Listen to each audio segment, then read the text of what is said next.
Now, moving on now, United States Secretary of State Antony Blinken has called for concerted efforts by countries across the globe to develop and enforce strong national action plans to address plastic pollution. Speaking in Nairobi after holding bilateral talks with Executive Director of the United Nations Environment Program, UNEP, Anderson, the U.S. Secretary of State, while calling for innovative approaches in stopping plastic pollution, warned that as a result of plastic pollution, marine and human health is under threat.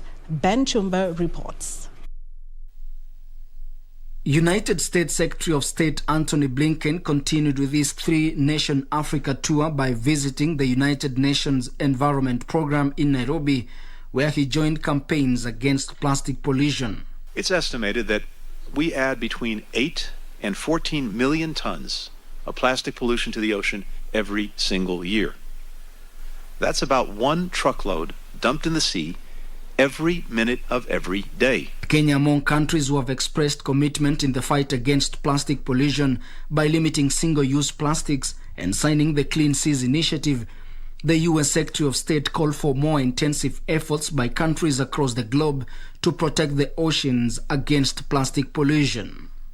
Much of the plastic at sea is broken down into tiny pieces that sea animals eat.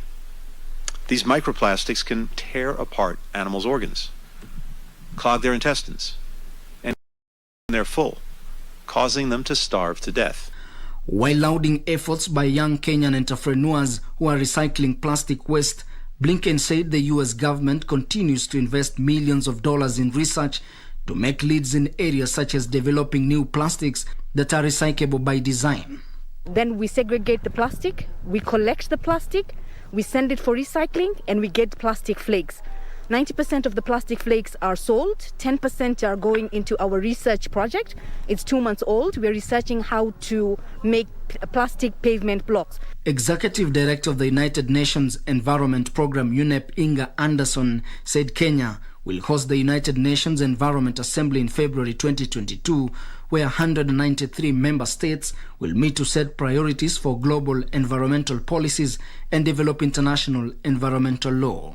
We must recognize that the work that member states are leading on plastic pollution has the potential to be a turning point. Meaningful action on pollution will require us to journey beyond our comfort zones.